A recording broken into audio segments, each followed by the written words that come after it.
Graça e paz em nome de Jesus. Eu gosto de começar os meus dias citando a palavra de Deus e dizendo assim: esse é um dia que o Senhor nos fez. Alegremo-nos e regozijemo-nos nele. Independente de tudo o que esteja ao redor, este dia foi Deus quem fez.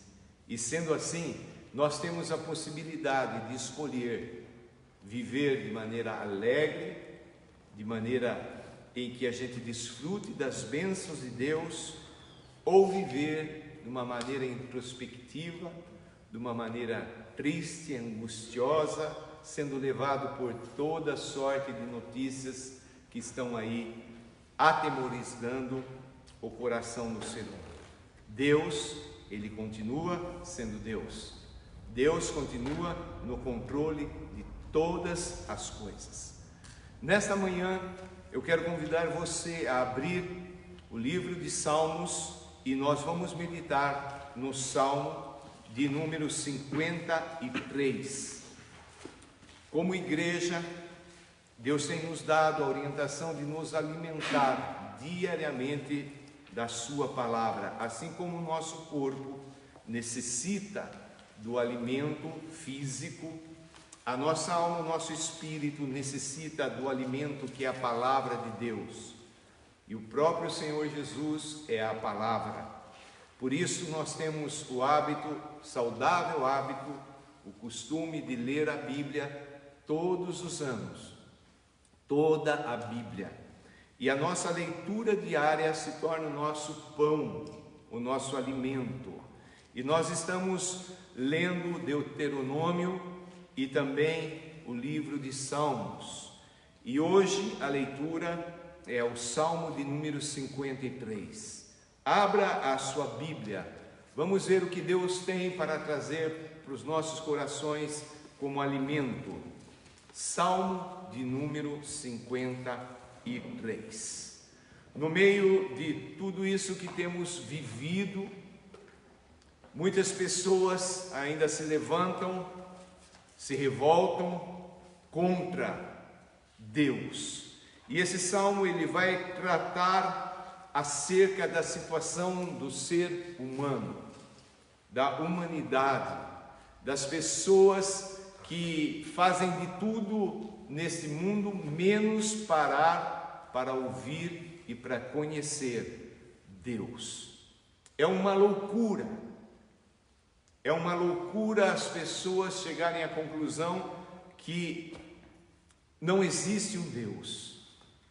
Eu lembro que no passado havia um entendimento de que a terra era plana e que haviam algumas pilastras, alguns suportes e alguns buracos onde quando a pessoa morria era jogado dentro e havia um final lá daquele planeta onde tudo acabava.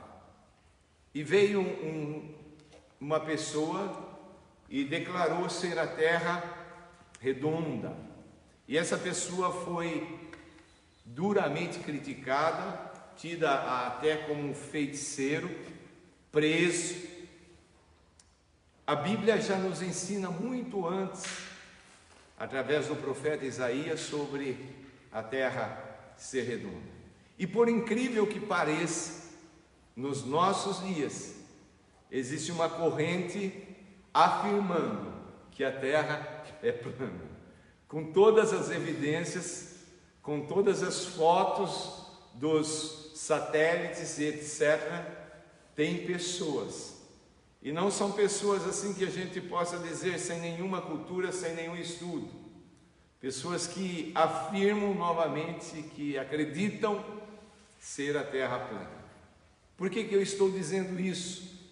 Porque nós, seres tão evoluídos, vemos muitas pessoas nos nossos dias ainda acreditando que o planeta, que o mundo, que o universo foi formado através de uma grande explosão do nada e que deu tudo isso. Tem dificuldade de aceitar que há um Deus, que há um ser supremo, que criou todas as coisas. E aqui no capítulo 53, verso 1 começa dizendo assim: diz o insensato no seu coração, não há Deus. O insensato, o incrédulo, a pessoa doida, louca, ela chega à conclusão no seu coração, lá no seu íntimo, que não existe Deus. As evidências da existência de um ser superior estão aí aos nossos redores. Quando olhamos a criação, a maneira maravilhosa como tudo isso foi criado, quando olhamos nos mínimos detalhes, quando percebemos as coisas grandiosas como o universo, os planetas, as galáxias, quando olhamos os seres microscópicos, nós chegamos à conclusão: alguém fez tudo isso, e fez de maneira maravilhosa, coisa tremenda. Quando nós olhamos as tonalidades do verde das nossas árvores, das nossas plantas, quando nós olhamos a beleza das flores, quando nós sentimos o gosto das frutas, a diversidade, quando nós percebemos que a movimentação de todo o universo, falando em planeta Terra, os rios correndo, os montes, tudo tendo a sua função.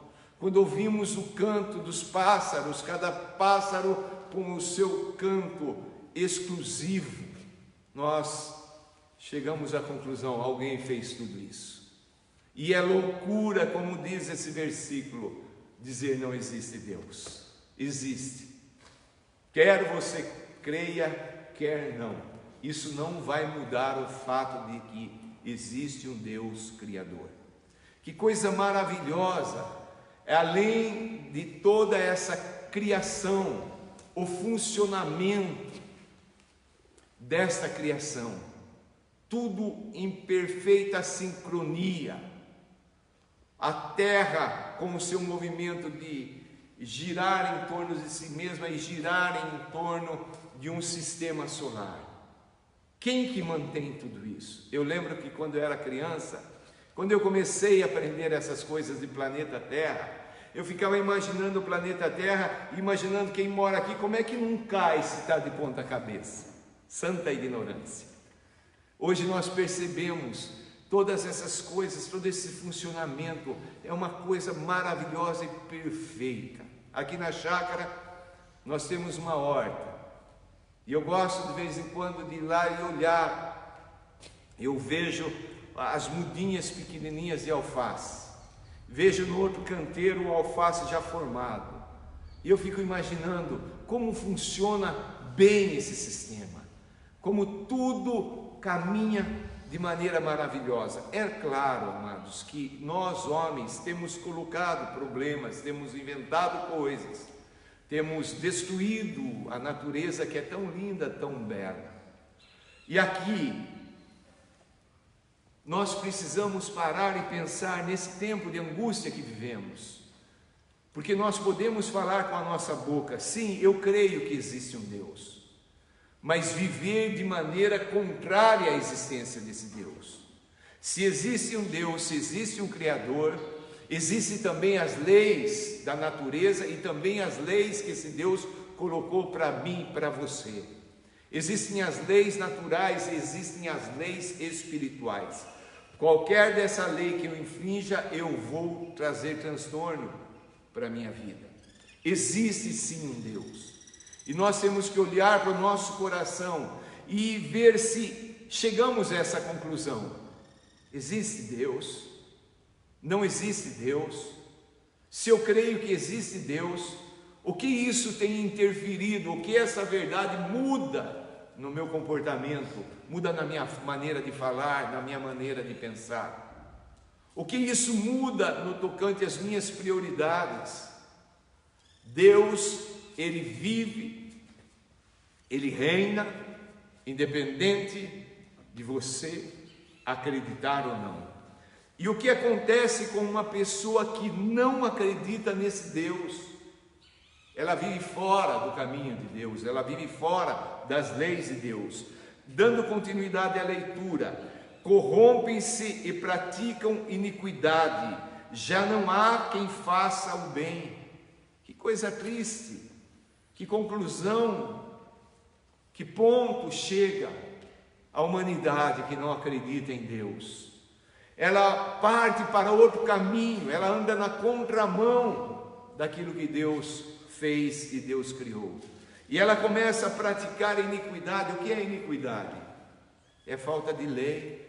Cada um faz o que quer. Nós vivemos em dias do pós-modernismo, em que as pessoas acreditam que ela tem o direito de ser quem ela quiser, de fazer aquilo que lhe der na cabeça, e elas vivem sem dar satisfação a ninguém. E ai de quando alguém vem para chamar a atenção, se corrompem e não fazem o bem porque estão interessadas somente nas suas próprias coisas, somente no seu próprio mundo, somente sobre aquilo que a sua cabeça dirige.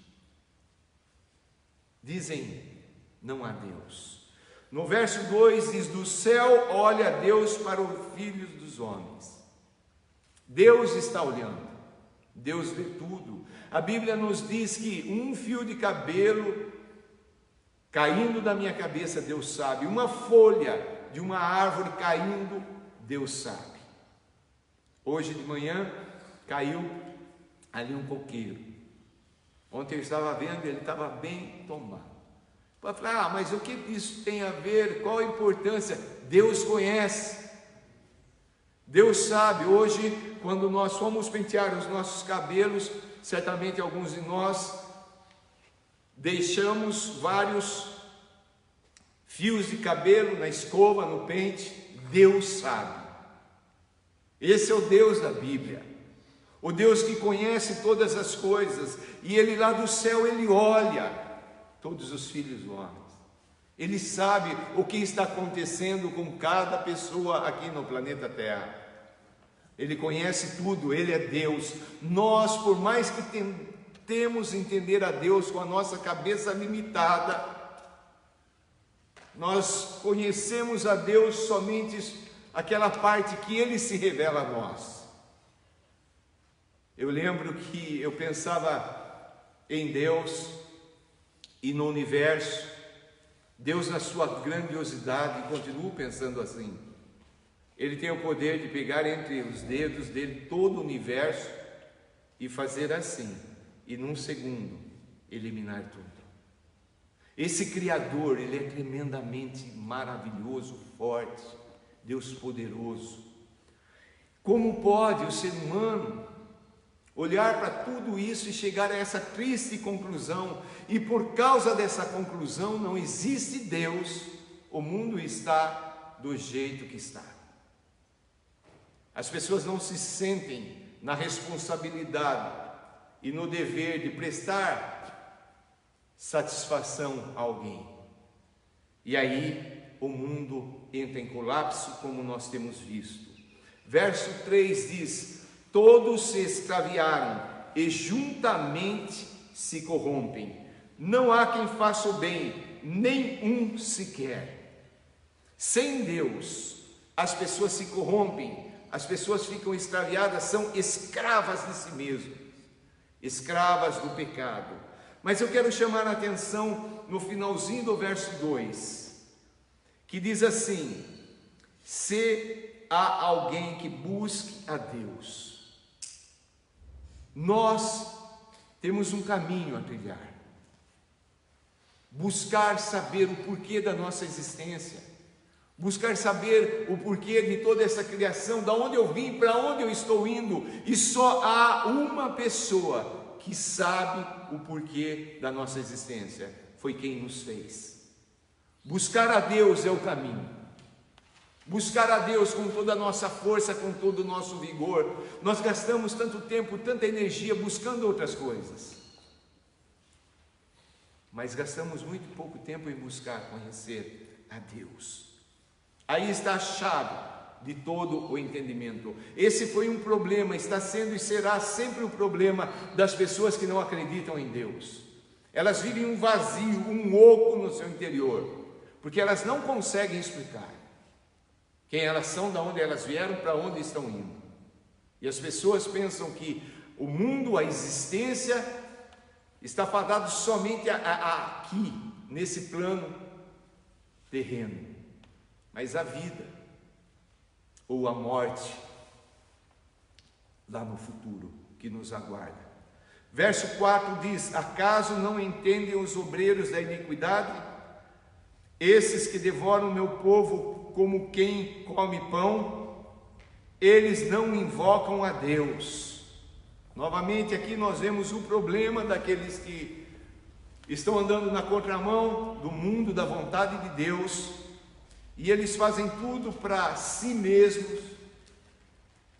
A ideia é do homem estar centralizado, mas é Deus. E o maior erro que alguém pode cometer está aqui, no final do verso 4: eles não invocam a Deus. Eles não invocam a Deus. O caminho para a solução, para a salvação, para a resolução de todas as nossas perguntas, os nossos questionamentos, vem num lugar só. A fonte é uma só, é Deus. Eu preciso invocar esse Deus. O que é invocar a Deus? Imagina você estar andando no meio de uma multidão, coisa que nos nossos dias é impossível, e você vê ao longe alguém passando, e você começa a chamar essa pessoa, digamos que seja João ou Maria. João! João! Maria! O que você está fazendo? Você está chamando a atenção dessa pessoa, você está invocando essa pessoa. Invocar a Deus é olhar para o céu, para o infinito, aos nossos olhos, mas com a fé ter a certeza que Deus está lá, entronizado, o Criador de todas as coisas, olhando para mim, olhando para você, e Ele espera que nós tenhamos a coragem, a ousadia e fé no coração para abrirmos a boca e começar a clamar: Deus, Deus, Deus, invocar a Deus. Ele espera que nós coloquemos diante dele tudo aquilo que está se passando em nossas vidas, do mais íntimo, mais profundo, do mais belo e bonito do nosso ser até aquilo que é mais vergonhoso, da gente colocar diante dele, porque Ele conhece tudo, e Ele espera que eu e que você, que a gente abra o coração e coloque diante dele todas as nossas angústias, as nossas dores e as nossas tristezas. Invocar ao Senhor é pedir para que Deus Todo-Poderoso, Ele venha participar da nossa vida, das nossas decisões, dos nossos passos, dar oportunidade para Deus ser Deus nas nossas vidas. E para isso nós precisamos chegar à conclusão de que nada somos sem Ele. Temos que dizer para Ele: Deus Todo-Poderoso, eu não sei caminhar sozinho, eu preciso da Tua ajuda, eu preciso da Tua orientação. É como se estivéssemos dirigindo o carro da nossa vida, no controle, na direção. Como a gente pensa que a gente sabe tudo. E a gente está lá, nas estradas, nas ruas, no controle total, dirigindo como a gente quer. Mas de repente a gente tem que chegar à conclusão de que Deus quer participar ativamente de todos os passos, de todas as decisões que tomamos. Aí o que nós devemos fazer? Bruscamente puxar o freio, parar a nossa vida, abrir a porta, descer e convidar a Deus, a Jesus, ao Espírito Santo. Senta no controle, na direção, e com muita fé e com muito prazer, e é tão gostoso isso, sentar do lado do motorista, que é Deus, e descansar falando: faça aquilo que o Senhor quiser. Muitos de nós até fazemos isso, ficamos ali, deixamos Deus, convidamos Jesus para sentar, para dirigir as nossas vidas, ficamos ali do lado, mas ainda ficamos naquele sentimento. Quem dirige sabe.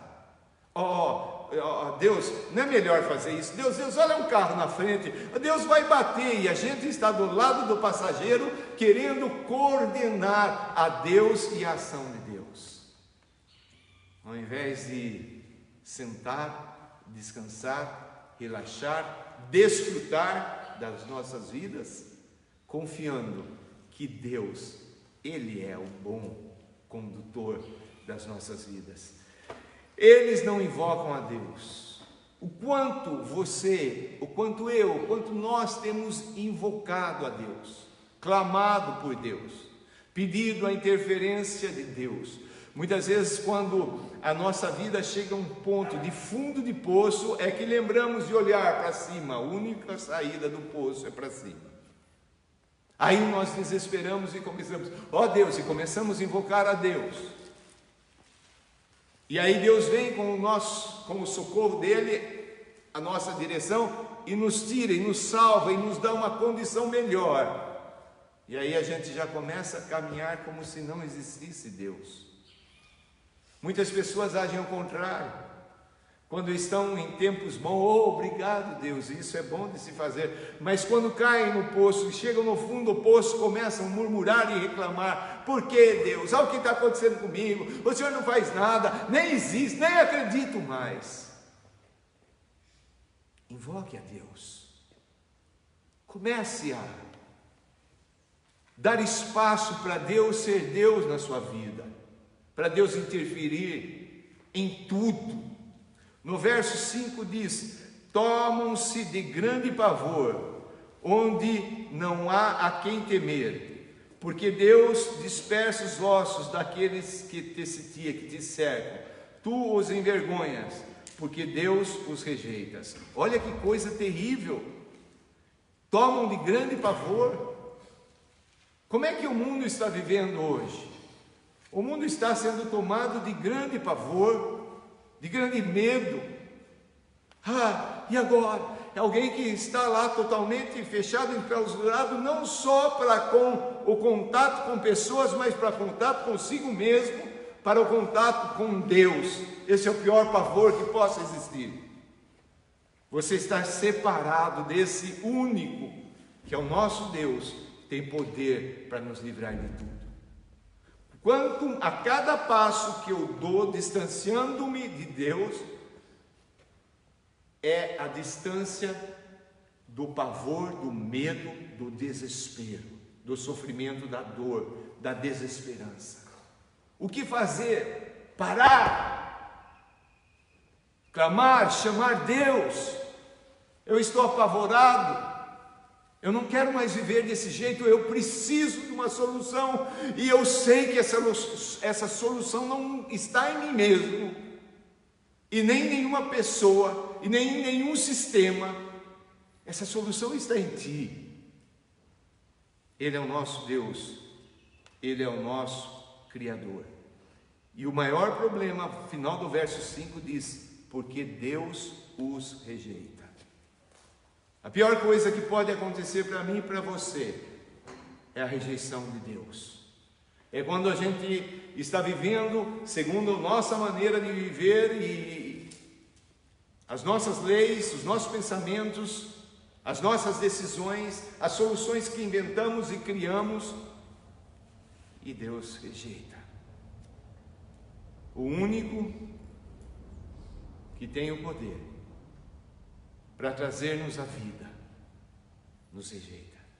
É a mesma coisa que, imaginando, hipoteticamente, que descobrissem a vacina para o coronavírus. Aí você chegasse e falasse: não, mas eu não acredito que tem vacina. E as pessoas tomando vacina e ficando imunes, e a pessoa ali, coração endurecido: não, mas eu não acredito, eu não vou tomar a vacina. E contrair o coronavírus.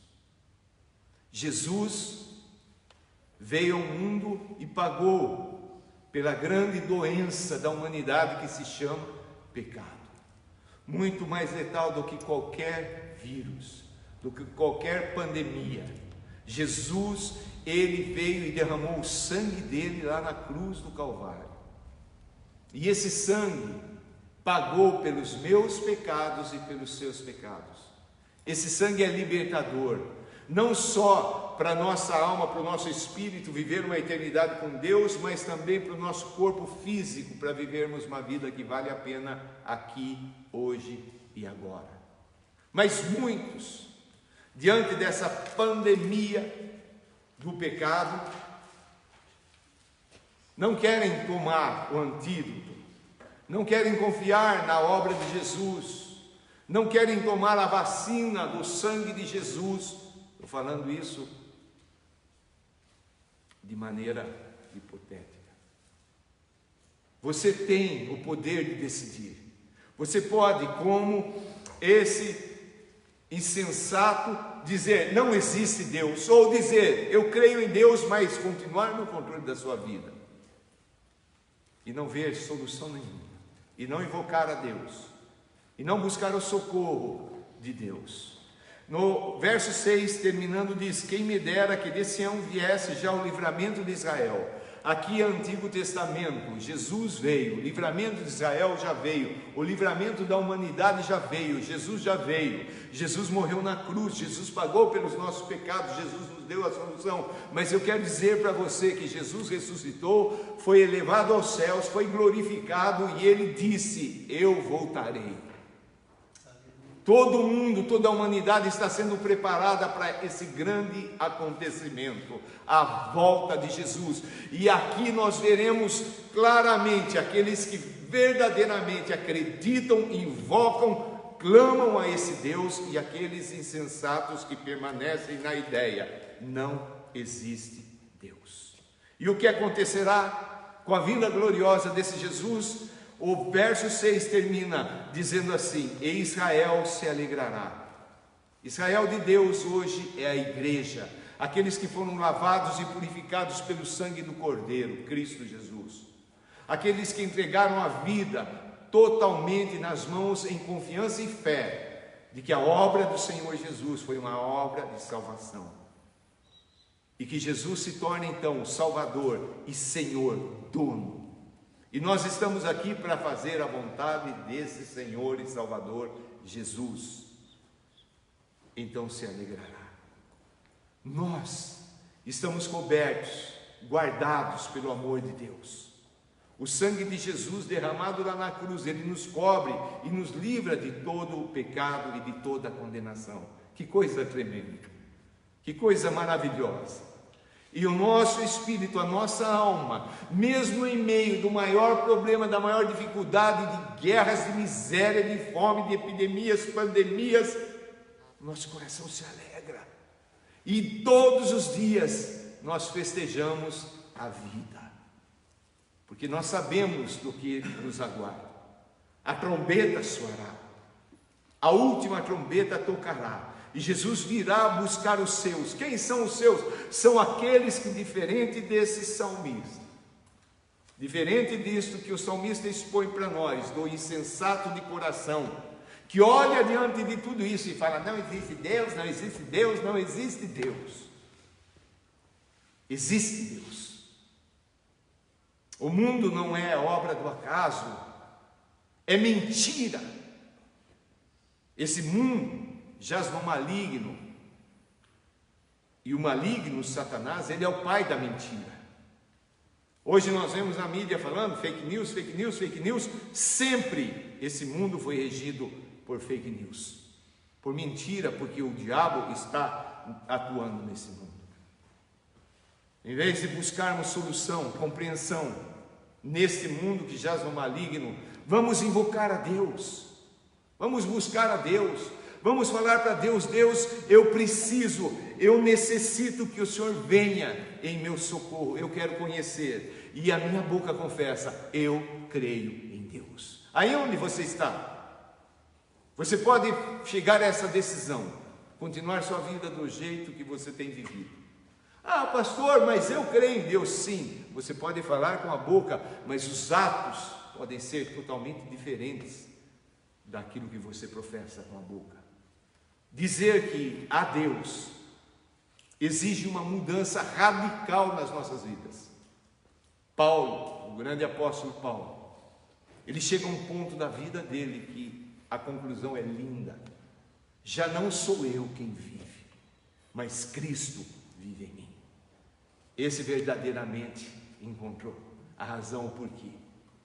Esse realmente podia declarar que ele acreditava em Deus, porque a interferência de Deus na vida dele foi total.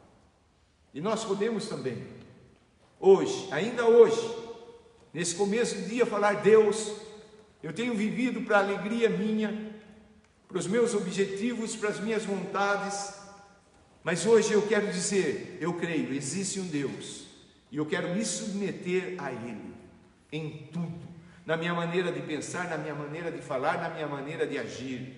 As prioridades da minha vida vão ser as prioridades de Deus, e o meu caminhar vai ser agora regido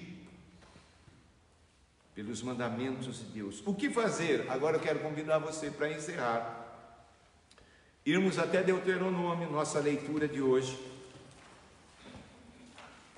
capítulo 13 e capítulo 14. O que eu devo fazer? Nós estamos ouvindo hoje a palavra do Senhor.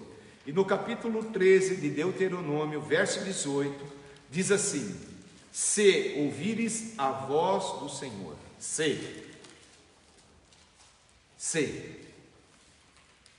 eu ouvir a voz do Senhor, quer dizer que também eu posso não ouvir a voz do Senhor. Se eu ouço a voz do Senhor teu Deus, e guardares todos os seus mandamentos que eu hoje te ordeno, para fazeres o que é reto aos olhos do Senhor teu Deus.